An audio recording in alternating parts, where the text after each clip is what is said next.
The now regent of Japan, John Alcock, encountered firm resistance when he tried to march on Kyoto, even with armies creating distractions elsewhere. It was clear that they had hugely underestimated the sheer population of Japan. Still, there was no going back on a claim to territory for the British army. While Charles crept along the northern coast, ships left Kyushu carrying George Hook to take over on Honshu's southern coast, and Tadakuni Jervis to attack Shikoku Island entirely without orders. Josarton made progress on Tanegashima, securing a useful port for sending information back to the rest of the empire, but that information wasn't entirely well received.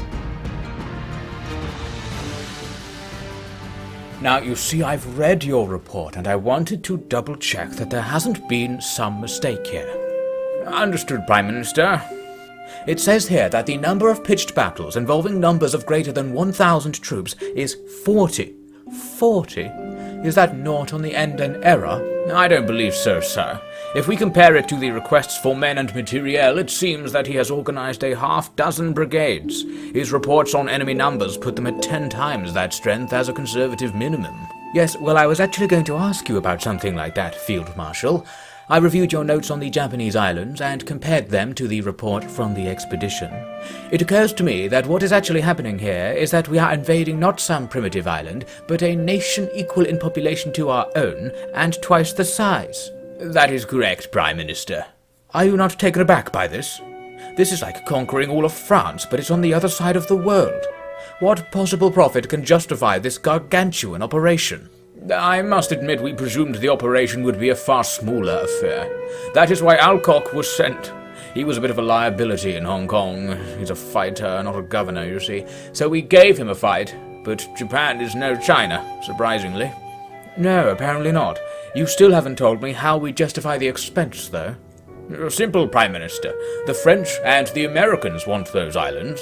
As things are going, we'll get them first. Oh, well, that's perfectly all right, then. Promote this Alcock to General and tell him to keep it up.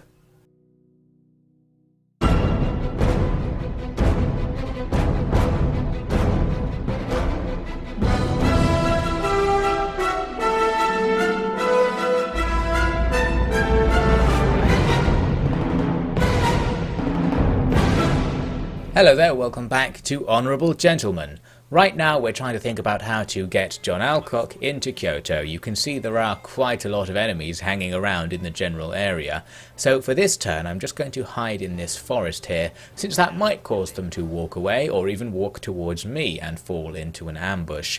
We can also support John in the next turn at least by moving Dorian up with some reinforcements. Not at full strength, but still should help out.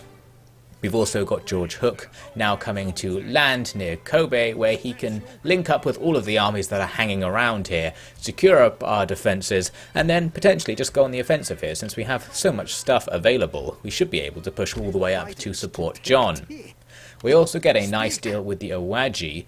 They've only got one province left because they're at war with the Yamana, I believe, on Shikoku. So they've lost all but one of their regions, meaning we can actually just vassalize them. So it doesn't really help because we had them blockaded anyway. They couldn't attack us, but it's just nice to have someone surrendering to us.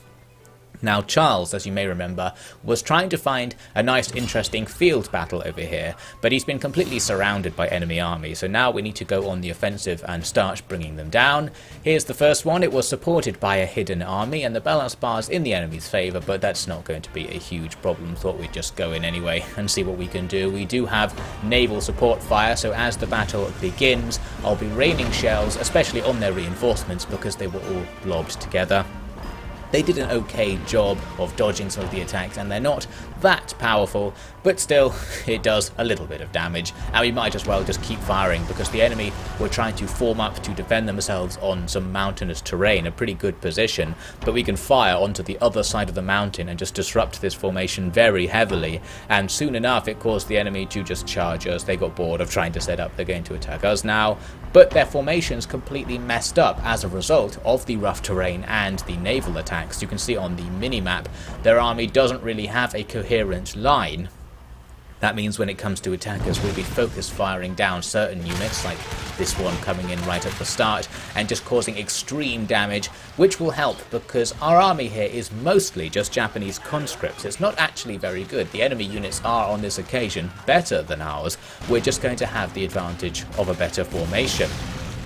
We had normal artillery howitzers as well, but they're experiencing a glitch that I thought only existed in Rome 2, or was introduced in Rome 2, but it existed in Shogun, it turns out, where if you target artillery onto a unit, sometimes it just attacks the very corner of the unit, meaning it's much more likely to miss and does much less damage.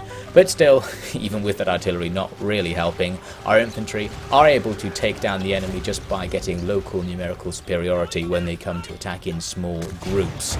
Now, they did send a melee charge against my right flank, which was up on a hill in a forest, and our low quality infantry aren't really able to damage the enemy sufficiently before they arrive, so enemy samurai are now going to be hitting our line, and that could be an issue. In this case, I chose to just run away and try and pull our men back into an echelon on our right flank, since that will allow us to get other units to support by shooting the samurai as they pursue. You can see here, they kind of give up on following us after a while, and then while they're indecisive, other units are able to open fire and inflict heavy damage, and in that fashion we were able to take those units out. Something very similar happened on the left flank, but with lower quality enemy units, and in this case we have our better infantry, our British line infantry available, who can kill more of them before the enemy arrive.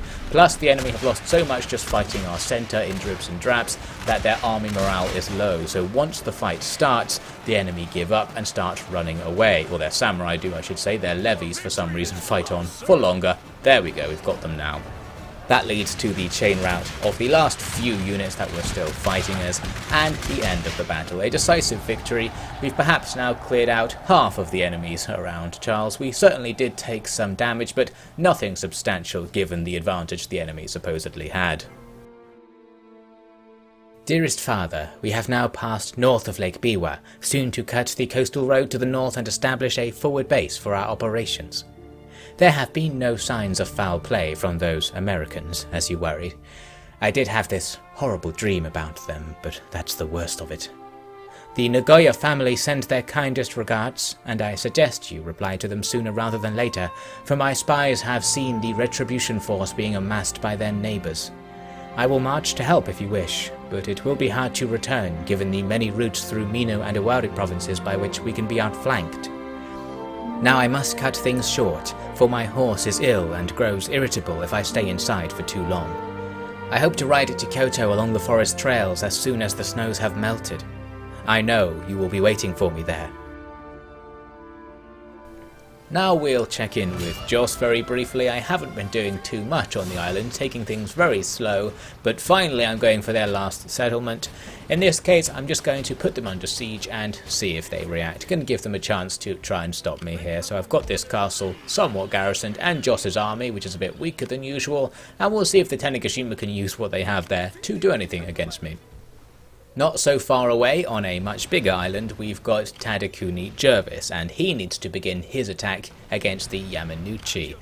In this situation, we can actually do a siege draw-out because they've got a few units standing outside that castle, so we'll go for them rather than the castle because that will be much, much easier than attacking the castle walls. In we go. The enemy do have quite a lot of decent units. They're equaling us on the balance bar despite our elite army because they've got things like the Tosa riflemen who are pretty good and some specialist line infantry. So we form up in front of each other. We're going to hit them with a bit of naval fire as the battle starts, since we can. Doesn't do all that much as usual, but nice and annoying for the enemy. Then, as I was creeping forwards, I found that many of the enemy's units actually outranged ours, especially these Tosa riflemen, who I think I mentioned before are a cross between sharpshooters and line infantry, so very long-ranged line infantry basically. So they started inflicting damage, and we just had to run forwards and get this gunfight started. Once we're in range, things will start turning back around because the enemy's formation isn't all that good. They've got this first line ahead of everything else, so their first line isn't full of guns, it has lots of gaps and very big gaps at that, so our line will be easily focusing down these units and destroying them in the ensuing fight. Some of the units here charging forward to get into better positions, only giving us more chances to shoot them, and on the right a similarly easy fight, although some of the enemy units there were covered and died a bit less. We used our naval artillery fire again to disrupt things in the centre, and while it doesn't get that many hits, firing it forces the enemy units to move around to try and avoid it, which in some cases brings units into range of our guns so we can shoot them down, and while they're moving they're not shooting us, so it's still useful for that. Now at this point in the battle I would have easily won if I just walked away and shot down the last few enemies, but I decided to go full Jervis on this one and see what happened if I just ordered the entire army to charge the now softened up enemy positions. This isn't exactly the British Army's speciality, at this point in history anyway, so it could be difficult, and the enemy turned out to have some hidden ninjas here on their centre right, and that's going to be a big problem. My men will now have a very difficult time hacking through those guys. Things went quite well on our left, where the enemy were particularly softened up by the gunfire, so we were able to overcome the survivors there and start folding around to help, but on the right and in the centre it's a little bit of a mess. Here in particular, all the units are just ploughing into some enemy sword infantry and trying to overpower them with sheer numbers. Should work eventually. On the far right, things have gone very badly because the enemy had quite a few surviving troops here and we had to attack uphill. My units here were almost defeated and I ordered them to fall back just before things got completely out of hand. It's a similar deal here in the centre, where we couldn't overcome the enemy very easily, so I started just running for it and reforming the lines, with Jervis's unit refusing to get out of melee as it turned out, but eventually doing it after loads of orders. And once we've done that, the enemy will start pursuing, but our now reformed lines will open fire and do tons of damage to the enemy because they're so close to us, and that will be enough to finish the enemy off. We also used our naval support fire to clear out the hill there covered in enemies, and at this point everything just routed anyway, so it worked in the end, but we did actually take some very heavy casualties as a result of doing this via the Jervis method. Still, it works, and I guess that's all he really cares about. Get up, soldier! He's dead, sir. Dead? Look, he's clearly only been hit once. Are you seriously going to lie down there and tell me they topped you with a single blow? Sir, I don't think those legs are actually attached. Good. He doesn't deserve them. I suppose all the rest here are just going to tell me the same thing. That they died? Yes, died. That was a direct violation of my orders. I can't believe the standards of this army. When I was a cadet, they would wake us up in the morning by stabbing a bayonet into our stomachs, and if you got a single drop of blood on the sheets, you had to be the battering ram for siege practice. What regiment was that, sir? You won't have heard of it. Highly experimental. They all ended up dead for some reason. Died of boredom, I expect. I see. So shall we collect the bodies to send back home, sir? What? Those Jap spines belong to me. I meant our boys, sir. Oh, yes. We did lose some, didn't we? I remember you saying. Jolly good. Go on then. I'll be in the mess tent. Q's looking rather shortened this afternoon. It appears the plan to just hide with John Alcock has paid off, because all of the armies that were blocking the route to Kyoto have wandered off in various directions, so now he can make a quick run down the main road and attack the city. I'm just going to put it under siege for now, because I thought maybe Dorian would be able to support, but he can't. Unfortunately, he lacks the movement, so we'll just go hide him in the forest as well, in case it draws something into an ambush. Turns out I was actually putting him in an attrition zone there. I hoped though that by capturing the city we could get rid of that, but as it will turn out, he's in enemy territory because the way the borders work in this mod isn't quite as clear as it usually is, so he actually is going to be forced to take attrition there. Anyway, as you can see, taking the city was no problem, just a few units inside. Now that we're in, we'll repair it up, and I presume discover quite quickly that this isn't really the capital of Japan. For the last couple of 100 years, it's actually been very far away in Edo, so we'll have to go and get that, and that is indeed one of our victory conditions in the game. George Hook is moving up with some supporting troops here. We couldn't reach the next enemy castle, but I could do this old-fashioned trick, just go and attack with some cav, and our infantry army nearby is brought in to help. So that's going to be another capture with no problem. My objective here is to move up to the river that you can see just to his east there, because that's a very nice defensive line that will help us hold Kyoto, and from there we can decide what to do next. With Joss, I got bored of waiting around on Tanegashima. The enemy armies were just standing there and not doing anything, so I finally thought, well, they've had their chance, I've been perfectly sportsmanlike here, we'll just move in and take their final settlement with an auto-resolve. That will cause those armies to just despawn. So there we go, that's the island secured. But there are more small islands for us to capture up to the north of Kyushu, so that will eventually be Joss's next responsibility once we're done clearing things up there. Now Charles has more fighting to do because there were more armies near his position that need to be taken down before they wander off and do any more damage. So we're moving into this battle, and I'm now supported by a whole load of volunteer troops that I recruited nearby who'll be coming in to attack the enemy from the back. Looks like it's about 1.5 armies on both sides. The enemy have a small balance bar advantage because their troops are just better. We do though have naval support on our side, and this battle starts off just like Charles's last battle, and it is in fact on the same map as the previous battle, only coming in from a different direction. So we start things off by blowing up some of their reinforcements because they were clustered together. Now, with the howitzers in our army, it forces the enemy's initial deployed troops to attack us before the reinforcements can support, meaning things are going to be easier than they look, since these units will now come in isolation and get shot to pieces, as you can see happening here, and the reinforcements will then arrive once they're all dead, so we'll have plenty of time to compose ourselves and keep the battle going on our own terms.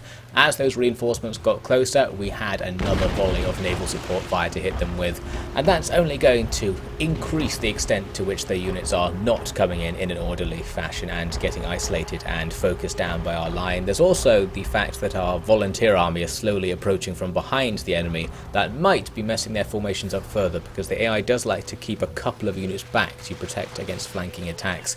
And you can see the AI is actually being particularly bad in this battle. I wonder if it's because of the volunteers. You can see like this general is just standing in this random position which is in range of our troops, so we ended up killing all of them and he routed away.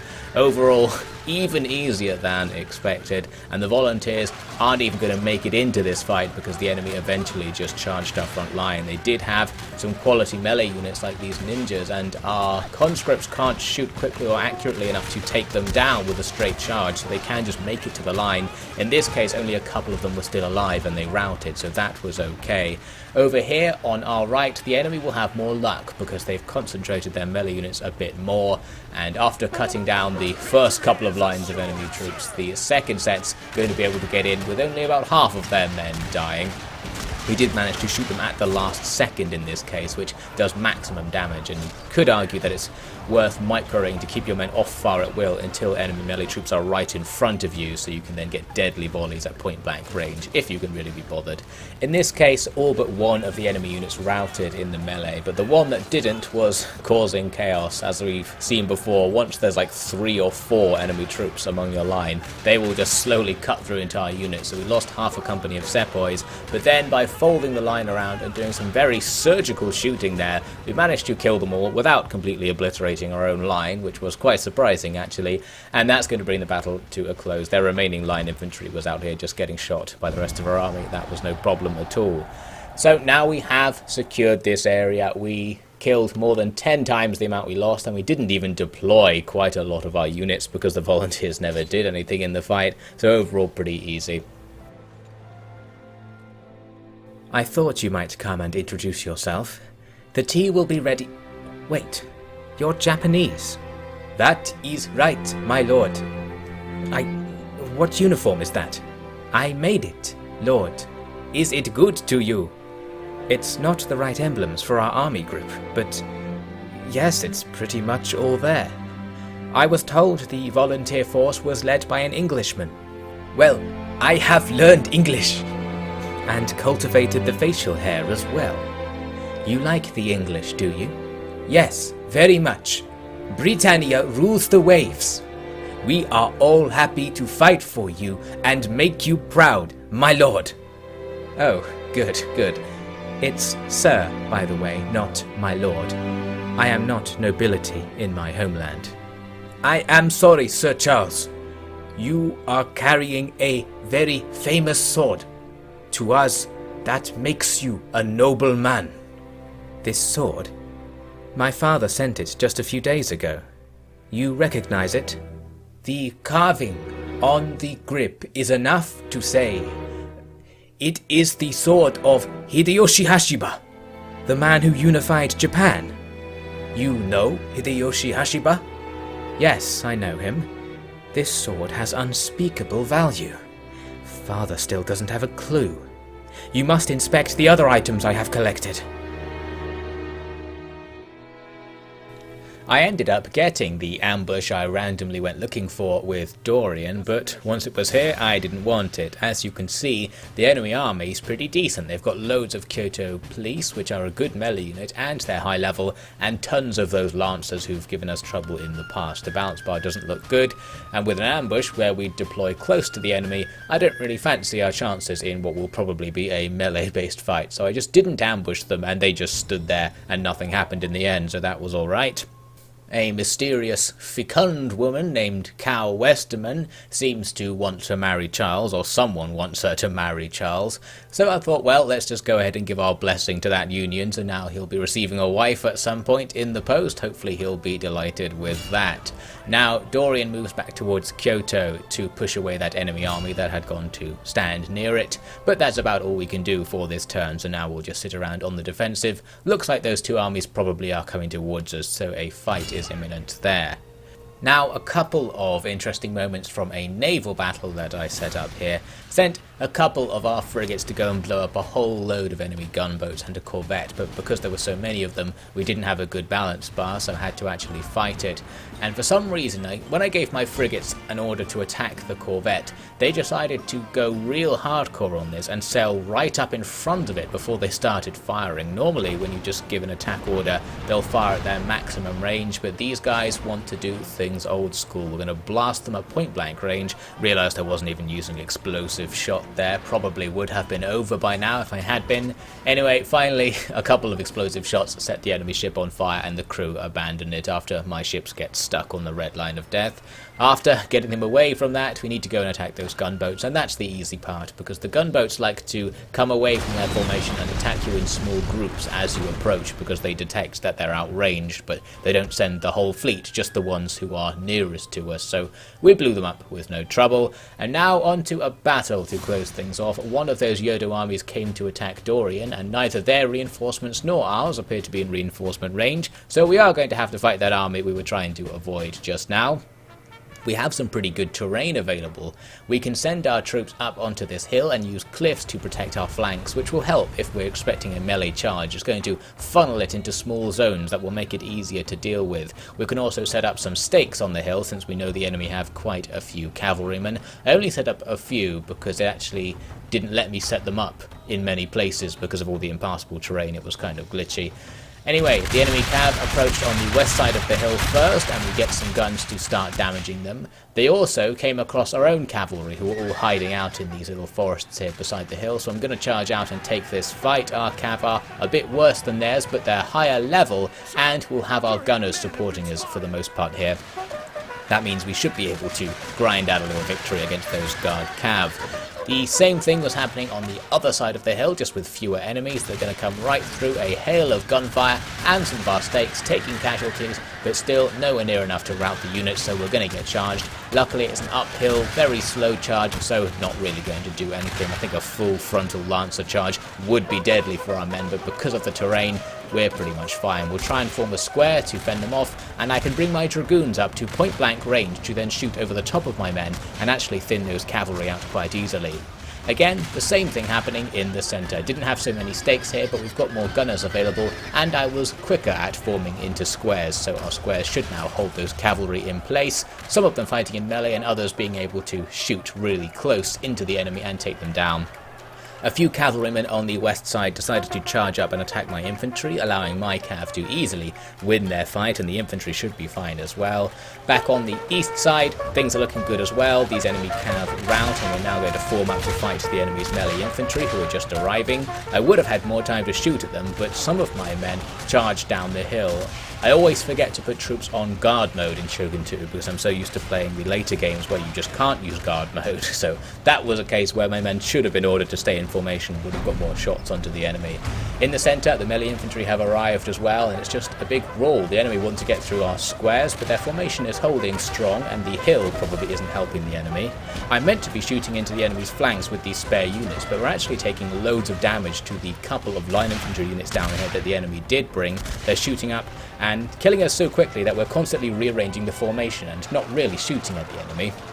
Fortunately, the actual melees are going much better than I expected. I think because my troops are quite experienced, they get quite high melee stats. The square boosts their melee stats further, as someone in the comments noted recently, so that's probably why they're holding on so well. They managed to rout the enemy's Kyoto police, then the gunners came up to fight as well, and we started shooting them at point blank range before a melee was joined where we'll still have an advantage, even more of an advantage. Plus, we're gaining an overall army advantage at this point. We've got 3 units to use, and the enemy's morale is going to be dropping. They attacked us also on the west side again with some line infantry. I'm still in square, even though we could just shoot them here, because I was busy at this point microing things over here with the dragoons. I'm bringing them out to shoot up all of the infantry who are waiting off the hill, so we can then sweep around and rear attack anything that's still making an attack uphill. But we didn't need to do anything like that in the end. The last enemy unit with any strength left in it was trying to climb up the hill, clambering over all the corpses of the men who came before, but I'd reformed the firing line and we were easily able to repulse them, and their attack on the west side was sent back as well once I finally formed up and started properly shooting them. So now everything's in full retreat. There were a few units wandering about out here in the open, but our dragoons dealt with them soon enough, and it's a decisive victory. So that overall went better than expected. I thought we'd have some real trouble with those melees, but the terrain and perhaps our training and discipline paid off in the end. So well done, Dorian.